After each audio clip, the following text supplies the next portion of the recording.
She said, "If you demand a paternity test, it means you're toxic and I'm leaving." I replied, "I understand." Then I secretly swabbed the baby's pacifier and sent it to a lab. When I handed her the results, which proved the baby was her ex's, in the middle of her baby shower. Want to know the exact moment I knew my girlfriend was lying to me? It wasn't when she came home late smelling like cologne that wasn't mine. Wasn't when she started password protecting her phone after 3 years of leaving it unlocked. Wasn't even when she got pregnant, a month after I'd been out of town on a work trip for 10 days. It was when she said, "If you demand a paternity test, it means you're toxic and I'm leaving." That's when I knew. Because innocent people don't weaponize accusations of toxicity to avoid proving their innocence. Innocent people say, "Sure, let's do a test," because they have nothing to hide. Guilty people make demands, set ultimatums, threaten to leave. My girlfriend Jessica did all three. Let me back up. Jessica and I had been together 3 years, met through mutual friends at a bar. She was funny, smart, attractive, worked as a social media manager for some startup. I'm in finance, commercial lending. We moved in together after a year. Normal relationship stuff. No major red flags. Until there were. It started 6 months ago. She got a new client. Some influencer guy named Trent. Yes, Trent. That should have been my first clue. Trent was one of those entrepreneur mindset guys. Posted shirtless photos with captions about crushing your goals and manifesting abundance. Had 200K followers who thought his generic advice about waking up at 5 a.m. was revolutionary. He hired Jessica's company to manage his brand partnerships. She started working late. Really late. Trent needs his content calendar done tonight. Trent wants to discuss strategy over dinner. Trent needs me to attend this event with him for networking. I'm not a jealous guy, I'm a practical guy. And practically speaking, no client needs their social media manager at 11 p.m. on a Tuesday. But I trusted her. Stupid. I had to go to Chicago for a week and a half in March for work. Commercial real estate deal. Big client, couldn't get out of it. While I was gone, Jessica went radio silent. Barely answered texts, claimed she was swamped with work. Posted on Instagram exactly twice, both times at Trent's events. I came back March 15th. She was different, distant, started fights about nothing, said I was emotionally unavailable and not prioritizing the relationship. Classic projection. Then April 14th, she sat me down, said she had something to tell me. She was pregnant. I did the math immediately. I'd been gone March 5 to 15. If she got pregnant while I was gone, that meant... But I stayed calm. When did this happen? I don't know exactly. Late February, early March? I was gone most of early March. I know, but we had sex February 28th, remember? I did remember. It was forgettable sex. She'd been on her phone half the time. Okay, I said. So you're about 5 weeks along? The doctor said 5 to 6 weeks. It's hard to pinpoint exactly. 5 to 6 weeks from April 14th. That put conception around early to mid-March. I'd been in Chicago March 5 to 15. The math didn't work unless she got pregnant February 28th or earlier. And we hadn't had sex in the weeks before that. She'd been too stressed with work. But I didn't say any of that. I said, "Okay, we'll figure this out." She cried, said she was scared, said she didn't know if she was ready. I held her like an idiot. Over the next few weeks, she decided to keep it, said she couldn't go through with an abortion, which was fine. Her body, her choice. But I had a choice too. The pregnancy progressed. Morning sickness, cravings, mood swings, all the standard stuff. But things felt off. She was secretive about doctor appointments. You don't need to come to every one. When I insisted on going to the 12-week ultrasound, she seemed annoyed. At the appointment, the tech asked about the due date. Jessica said December 15th. I did the math. That put conception around mid-March. I'd been in Chicago March 5-15. We'd had sex February 28th. If conception was mid-March, that was 2 weeks after I left. 2 weeks while I was gone. I asked the tech, how accurate are due dates? Plus or minus 2 weeks usually. It's an estimate based on fetal size. So the baby could have been conceived any time from late January to mid-March. That 2-week window. That's what she was banking on. I brought it up casually. Should we do one of those early paternity tests? Just to have everything documented. Her face changed. Why would we need that? Just standard practice. Good to have medical records complete. Are you saying you don't think it's yours? I'm not saying anything. I'm saying it's smart to have documentation. That's fucked up. You don't trust me. It's not about trust. It's about being thorough. No, it's about trust. If you trusted me, you wouldn't need a test. If you have nothing to hide, the test shouldn't be a problem. That's when she said it. If you demand a paternity test, it means you're toxic, and I'm leaving. Just like that. Ultimatum. No discussion. Agree to accept her word or lose her. I looked at her, really looked at her, saw the defensiveness, the guilt, the fear, and I said, I understand. She relaxed, smiled, hugged me. Thank you. I knew you'd see reason. We're going to be great parents. I nodded, hugged back, started planning. That night I did research. At-home paternity tests. Completely legal. No permission needed from the mother. Just need baby's DNA and father's DNA. Results in 3 to 5 business days. Admissible in court in most states. But I had to wait. Baby wasn't born yet. Couldn't test until birth. So I waited. Played the supportive boyfriend, went to doctor appointments, held her hand during ultrasounds, painted the nursery, built the crib, all of it. The nursery was painted a soft blue. Jessica picked out bedding with little elephants. I assembled the crib, the changing table, the rocking chair, made it look perfect. Meanwhile, I documented everything. Saved copies of texts where she mentioned Trent, screenshotted her Instagram likes on his posts, built a timeline of her behavior. Just in case. Because if I was wrong, if the baby was mine, I needed to know I'd done everything right, been the good boyfriend, the good father-to-be. And if I was right, if the baby wasn't mine, I needed evidence for why I'd been suspicious, why I'd felt justified in testing, and watched. She stopped mentioning Trent as much, said the contract ended. But I checked his Instagram. She was still liking his posts, within minutes of him posting. At 2 a.m., at 6 a.m., at noon, all hours. You don't casually follow your ex-client's social media that closely. I watched her scroll through her phone, thumb moving faster when she got to his posts. Watched her smile at things he posted. Watched her type comments, then delete them before posting. Like she knew she shouldn't, but couldn't help herself. 7 months of watching. 7 months of pretending everything was fine. 7 months of building a nursery for a baby that might not be mine. The baby was born December 15th. Boy. 7 pounds, 2 ounces. Dark hair, brown eyes. I have blue eyes. Jessica has green eyes.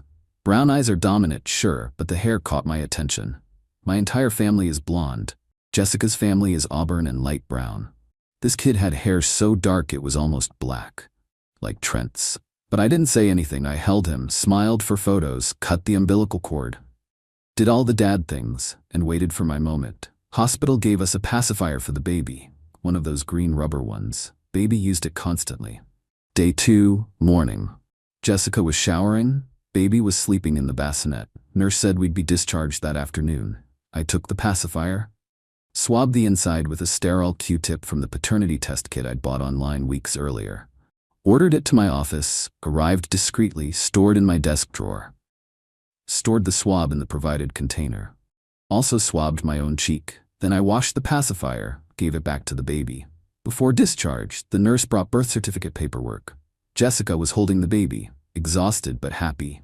We need both parents to sign, the nurse said. Can we take it home and bring it back? I asked. Want to make sure all the info is perfect. Nurse frowned. Usually we do it before discharge, but you have 5 days to submit it.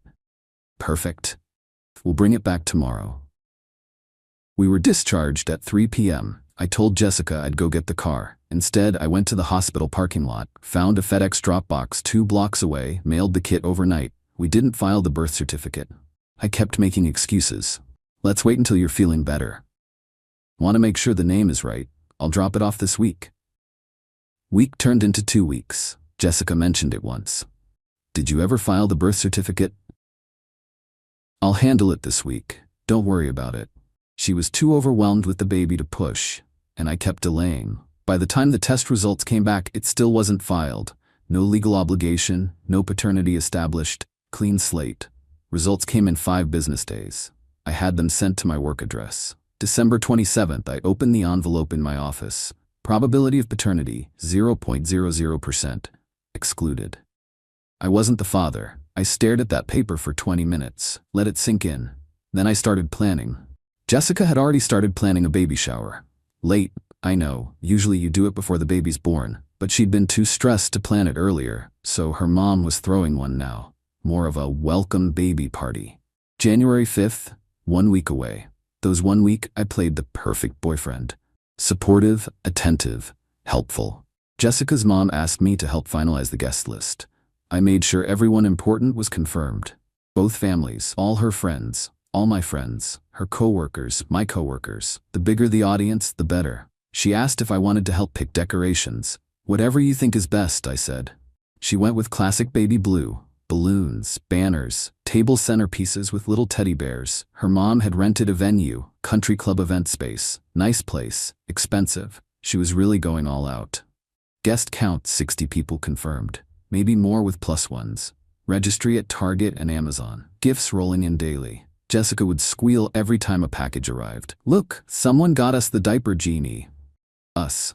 Always us. Like I was going to be changing diapers. I smiled, nodded, helped her organize the nursery, and I planned. The thank you cards were my idea. We should have nice ones printed, I told Jessica. Something people can keep. That's sweet, she said. But I'm so overwhelmed. Can you handle it? Of course. Perfect. I told Jessica I'd take care of printing the thank you cards for the shower. She was grateful, said she was too overwhelmed with breastfeeding and sleep deprivation. I designed the cards myself. Simple, elegant. Front said, "Thank you for celebrating with us." Inside was blank. I told her we'd handwrite personal notes after the party. But I printed an extra batch, different inside text. The morning of January 5th, Jessica was excited. Hair done, makeup perfect, new dress that probably cost $300. She looked happy. I felt nothing. We got to the venue, a country club event space Jessica's mom had booked, decorated with blue balloons, "It's a boy" banners, photos of the baby everywhere. People arrived, gifts piled up, everyone cooing over the baby. Jessica's mom making speeches about becoming a grandmother. My mom holding the baby, crying with joy. I watched it all, waiting. The party had a schedule. Noon, arrival and mingling.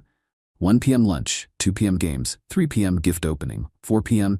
cake and departure. At 2:45 p.m. during the games I excused myself, went to my car, got the envelope, the paternity test results and the stack of special thank you cards I'd printed. Came back inside.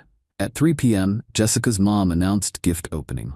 Jessica sat in the designated chair, baby in a bassinet next to her. Everyone gathered around. She opened gifts, blankets, clothes, toys, books, standard baby shower stuff. Everyone clapping, taking photos. I waited until she was almost done. Then I stood up. "Before we finish," I said, "I have something." Jessica looked at me, smiled. "Aw, babe, you didn't have to get me anything else." I didn't. "This is just something we need to share with everyone." Her smile faltered. "What?" I pulled out the envelope. When the baby was born, I did what any responsible father would do. I made sure all the medical documentation was complete and accurate. Her face went white. "So I had a paternity test done." The room went silent. Jessica stood up. "What are you talking about?" "I'm talking about this." I pulled out the results, held them up. DNA paternity test. Lab received December 18th. Results received December 27th.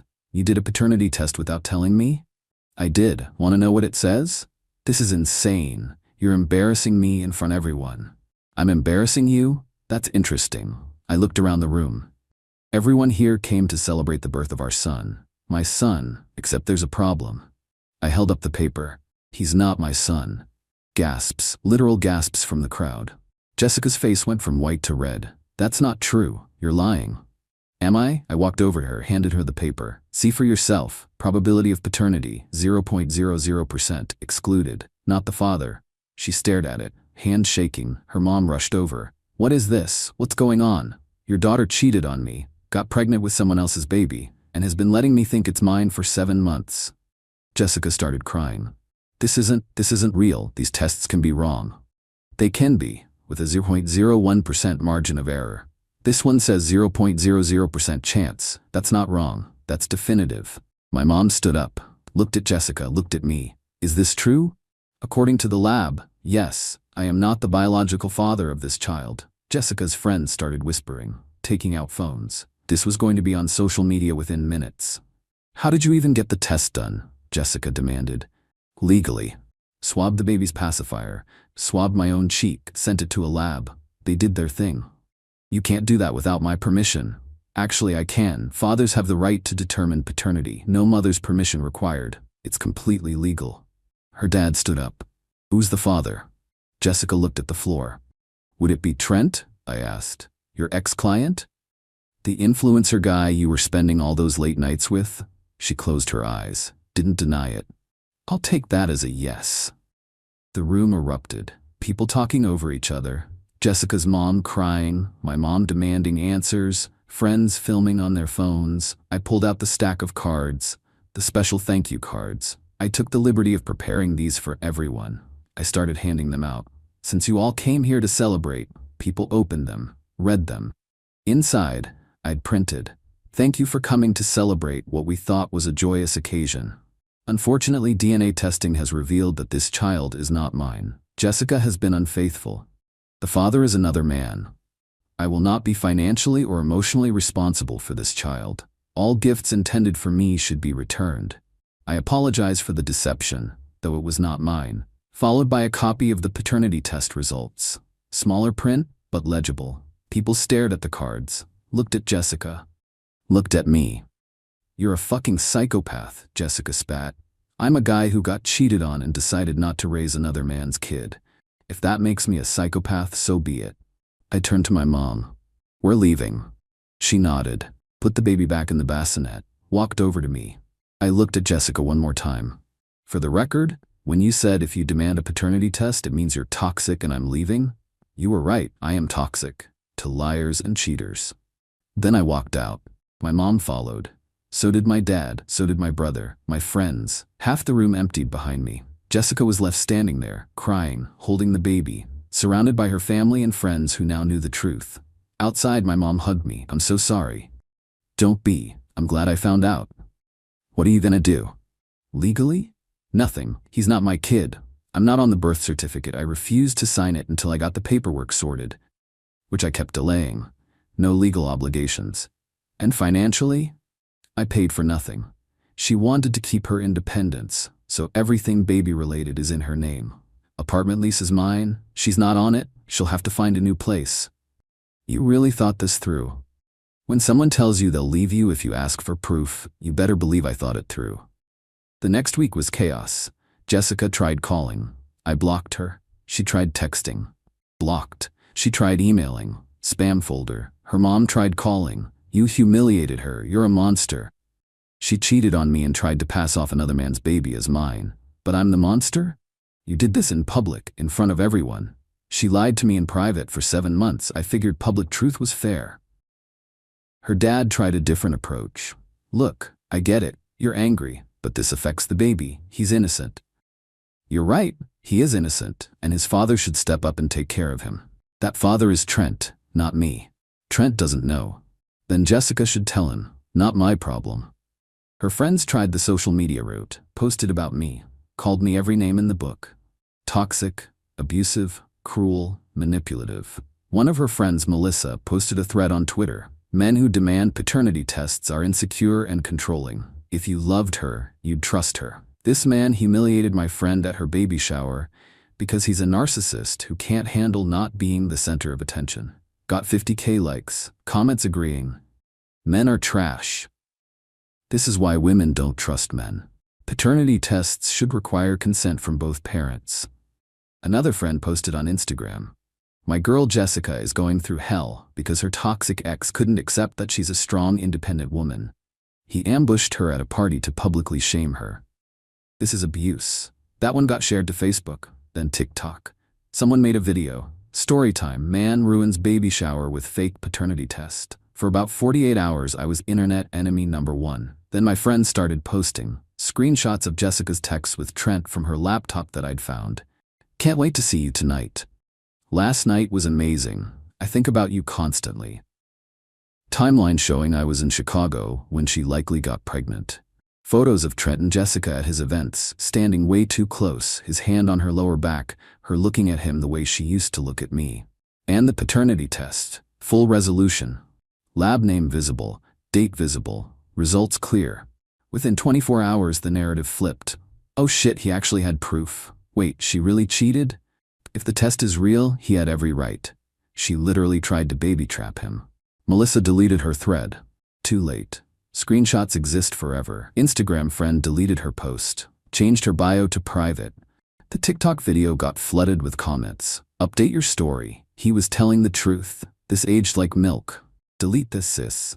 They deleted it, but people had downloaded it, reposted it everywhere, with corrections. Jessica's reputation was destroyed. And unlike her trying to destroy mine, this destruction was based on actual facts.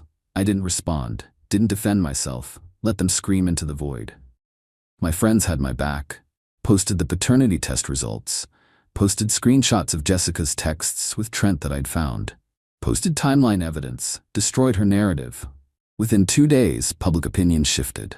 People who'd called me toxic were now calling her a cheater. People who'd called me cruel were now calling her manipulative. The truth always wins. Eventually, Jessica moved out of my apartment by January 10th. Took the baby, went to live with her parents. I changed the locks, cleaned the place, threw out everything baby-related. Crib, changing table, clothes, toys, all of it. Donated some, trashed the rest. By January 15th, my apartment looked like a baby had never been there. Because, legally speaking, one never had. I saw on social media that Jessica reached out to Trent. He didn't respond. Then she tagged him in a post with the baby. Meet your son. He deleted his social media accounts within 24 hours. Guess the entrepreneur mindset doesn't include taking responsibility. Jessica tried one more time. Showed up at my apartment. I didn't answer. She left a note. I'm sorry. I made a mistake. Can we talk? I threw it away. There's no coming back from this. She didn't make a mistake. She made choices. Choices to cheat. Choices to lie. Choices to manipulate me into accepting a child that wasn't mine. And when I asked for proof, she called me toxic. That's not a mistake. That's a character flaw. February came. I heard through mutual friends that Jessica was struggling. Single mom. No job. She'd been working part-time remotely and got fired for performance issues, probably because she was busy with the baby.